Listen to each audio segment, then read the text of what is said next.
पूरा एड्रेनलिन बढ़ाया जाएगा। 3 घंटे के बाद हम लोग जिस बोट से जाते हैं उसी बोट से सेम रिटर्न आएंगे, ठीक है। টুকটা ক্যান্সেল করে দেওয়া হলো, এখানে প্রচন্ড বৃষ্টি হচ্ছে।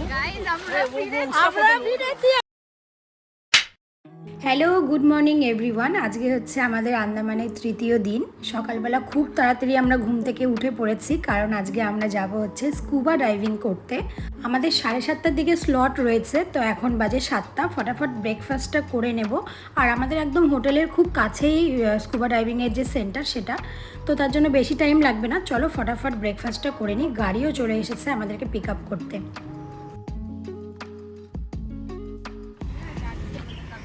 চারজনকে একসাথে থরে নিয়ে যাবে?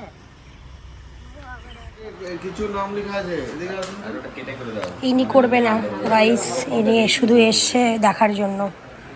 তো কামবাবু, তুমি কেমন এক্সাইটেড একটু বলো তো? Very much excited. তো মুখ দেখে মনে হচ্ছে না। কি করবি বল?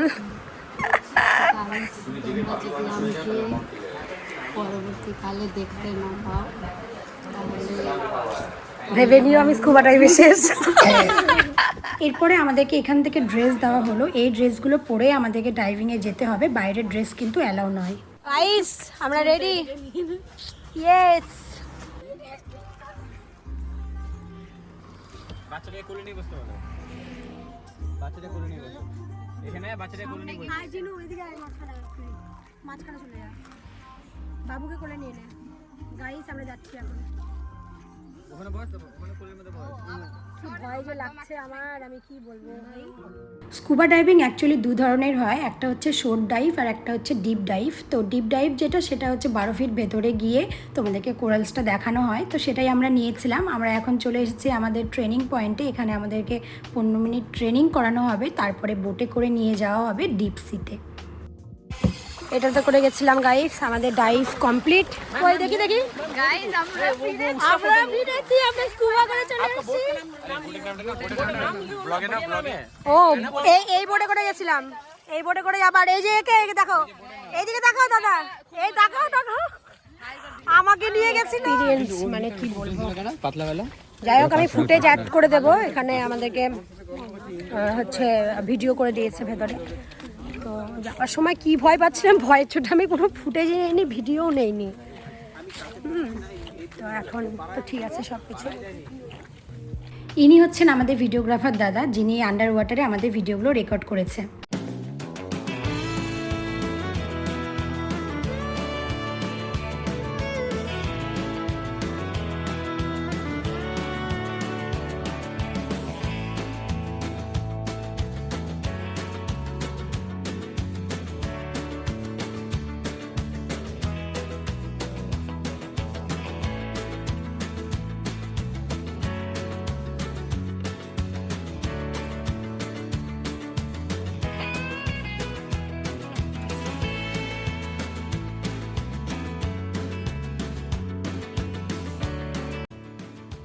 এরপরে আমরা রুমে এসে রেডি হয়ে নিলাম। আজকে আমরা যাব হচ্ছে এলিফ্যান্টা বিচে। স্কুবা ডাইভিং করে সবার শরীর প্রচণ্ড খারাপ, কানগুলো বন্ধ হয়ে যাচ্ছে জন্য প্রচণ্ড খারাপ লাগছিল। আর আমি তো আগে থেকেই অসুস্থ ছিলাম প্রচণ্ড, আমার সর্দি কাশি এইসব তো লেগেই ছিল। যাই হোক, রেডি হয়ে নিলাম। রেডি হয়ে এখন আমরা যাব হচ্ছে পোর্টে, সেখান থেকে আমাদের বোট আছে, সেটাতে করে আমরা যাব হচ্ছে এলিফ্যান্টা বিচে।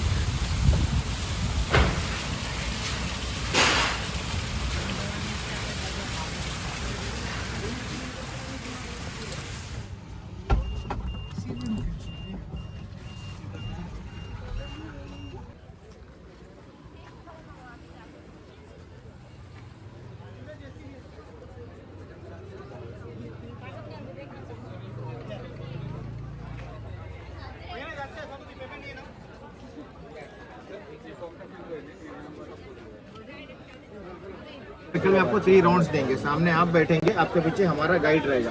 इनका 1000 रुपीज़ पर पर्सन है। इनके साथ आपको फोटोज कॉम्प्लीमेंट्री है। अगर आप लेकर जाके यूज़ नहीं करेंगे तो पैसा आपको रिफंड हो जाएगा। इसमें कोई कैंसिलेशन चार्ज नहीं है, ठीक है। बाकी जो कुछ एक्टिविटी है 600 रुपीज़ पर पर्सन है। फ्लाइंग फिश राइड 90 डिग्री में फ्लाई होता है, ड्रैगन में ड्रैगन फील होता है, पांडा, मिक्की माउस, रॉकेट सब बम्पर है। इसमें बम्पिंग होता है, किसमें स्पिनिंग होता है, किसमें फ्लाइंग होता है। तो आप लोग यहाँ से ब्लैंक कूपन लेकर जाना, जितना है आप कर सकते। कितने जाना सर आप लोग?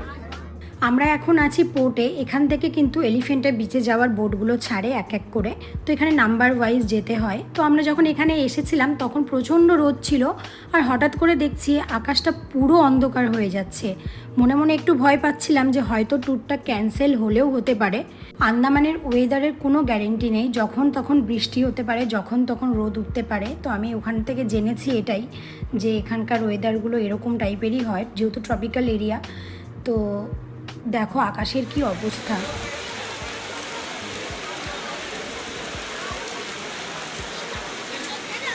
যে ট্যুরটা ক্যান্সেল করে দেওয়া হলো, এখানে প্রচণ্ড বৃষ্টি হচ্ছে। তো এখন আমরা যাব হচ্ছে আমাদের যে রিসর্ট আছে, রিসর্টের নিজস্ব প্রাইভেট বিচ আছে। তো ভাবলাম ওখানে গিয়ে একটু সুইমিং করি।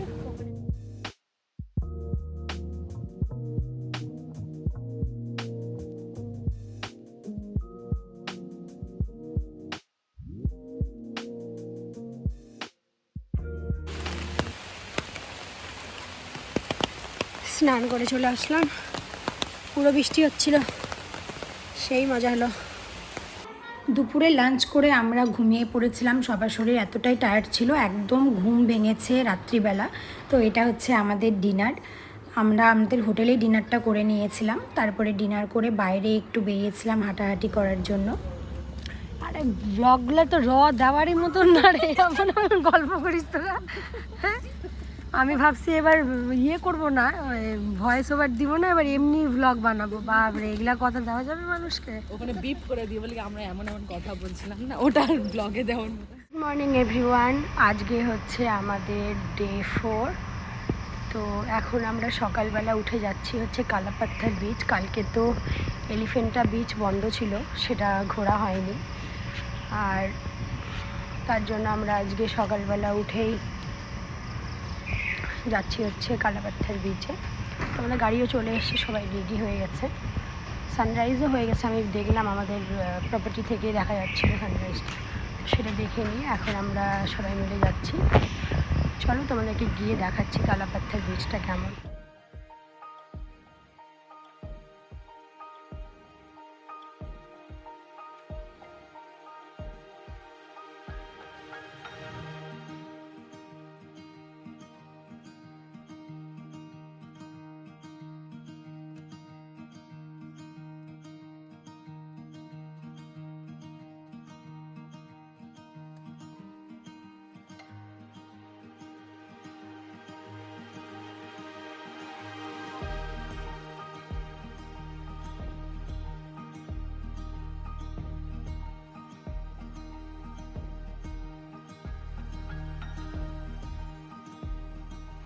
এখন কালাপাত্থার বিচে ফটোশ্যুট অ্যান্ড ভিডিও করা হয়ে গেছে আমাদের।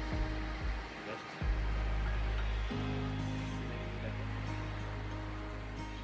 ভিউটা দেখো।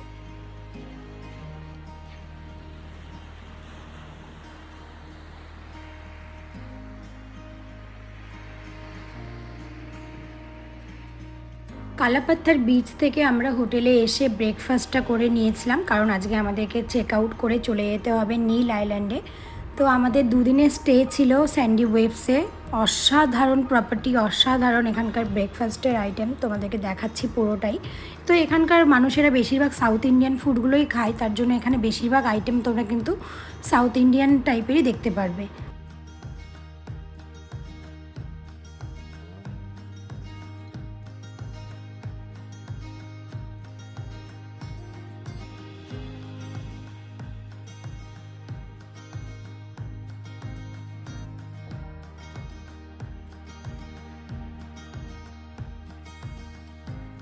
হ্যাভ লাক।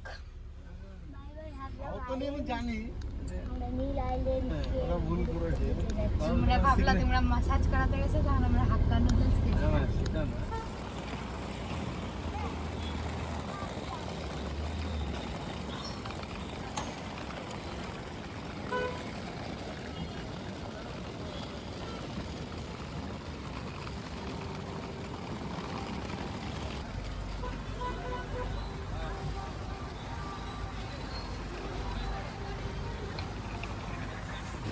নটিকার কাউন্টার থেকে আমরা আমাদের ব্যাগের ট্যাগগুলো কালেক্ট করে নিলাম। এখন আমরা যাচ্ছি পোর্টের ভেতরে, সেখানে আমাদের ফেরি অলরেডি দাঁড়িয়ে আছে।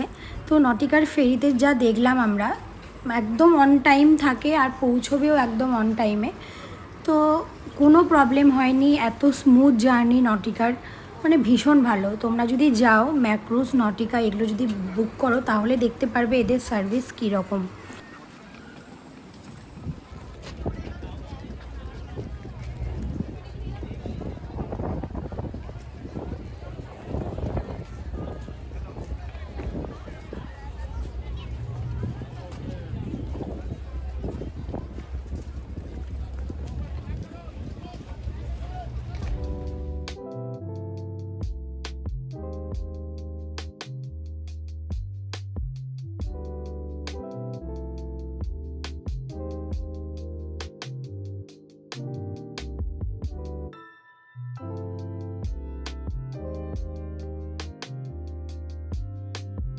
পৌঁছে গেলাম নীল আইল্যান্ডে। হ্যাভলক থেকে আসতে আমাদের টাইম লেগেছে 45 মিনিটস। খুব ছোট্ট একটা জার্নি ছিল। জলের কালারটা দেখ।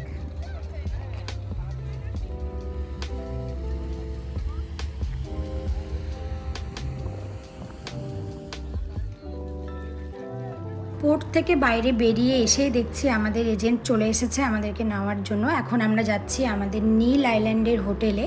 তারপরে তোমাদেরকে জানাচ্ছি আজকে কি কি আইটিনারি আছে।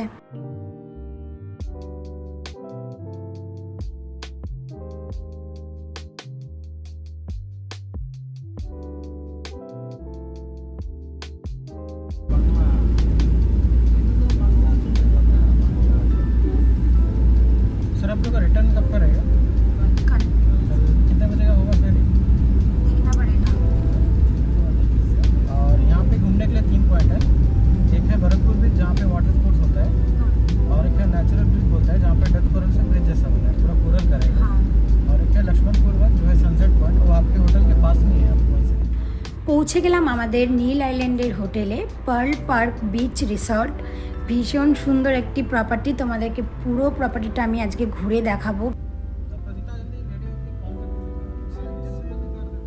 और कुछ एक्टिविटी करेंगे तो सर चेंजिंग ड्रेस थोड़ा अलग से ले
রিসেপশনের সব ফর্মালিটিসগুলো কমপ্লিট করার পর আমরা এখন যাচ্ছি আমাদের রুমে। তো এখানে 3-4 ধরনের রুম ক্যাটাগরি রয়েছে। তার মধ্যে আমরা যে রুমটা নিয়েছিলাম সেটা হচ্ছে বিচ ফ্রন্ট কটেজগুলো। হ্যাভলকে যে রিসর্টটিতে আমরা ছিলাম সেখানে আমরা ডুপ্লেক্স যে কটেজগুলো সেগুলো বুক করেছিলাম। তো এখানে আমি কিন্তু বিচ ফ্রন্ট যে কটেজ আছে সেগুলো বুক করেছি, কারণ এগুলোতে থাকার ভীষণ ইচ্ছে ছিল। আর এগুলো দেখতেও ভীষণ সুন্দর, ছোট ছোট একদম, আর ভীষণ সুন্দর দেখতে। চলো তোমাদেরকে পুরো রুম ট্যুরটা দিই।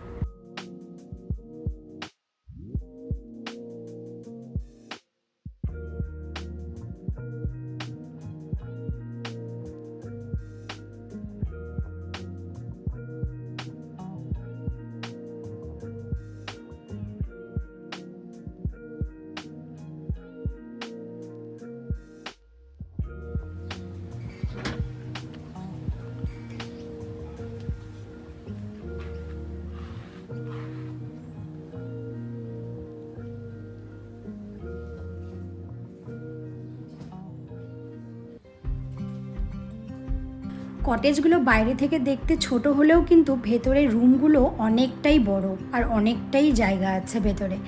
তো চলো এবার তোমাদেরকে বাইরেটা ঘুরে দেখাই। মানে এই রিসর্টটা এতটাই বড় যে আমি মানে গুলিয়ে যাচ্ছিলো কোন দিকে যাচ্ছি না, হারিয়ে যাব নাকি এর মধ্যে। দেখো 3-4টে পার্ট আছে, সেখানে আলাদা আলাদা সব ভিলাগুলো আছে। তো এটা হচ্ছে 3rd পার্ট এদিককার। তো এখানে সুইমিং পুলটা আছে, সুইমিং পুলটাও বেশ বড় ছিল আর ভীষণ সুন্দর ছিল দেখতে।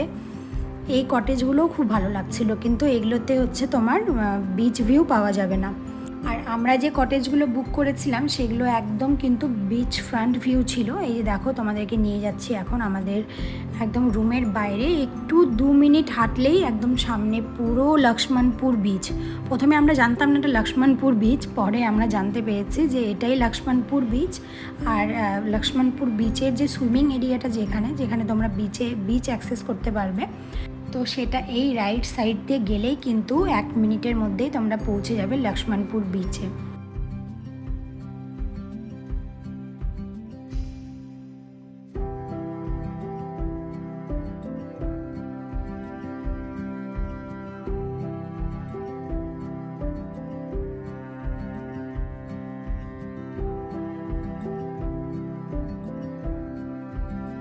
আজকের ভিডিওটি এখানেই শেষ করছি। আমরা নীল আইল্যান্ডে এসে কোথায় কোথায় ঘুরতে গেলাম সেটা দেখার জন্য কিন্তু তোমাদেরকে নেক্সট ভিডিওতে চোখ রাখতে হবে। আর তোমরা কিন্তু অবশ্যই কমেন্ট করে জানিও আজকের ভ্লগটি তোমাদের কেমন লাগলো। যদি ভালো লাগে একটি লাইক করে দিও, আর আমার চ্যানেলটিকে কিন্তু অবশ্যই সাবস্ক্রাইব করতে ভুলো না। সবাই খুব ভালো থেকো।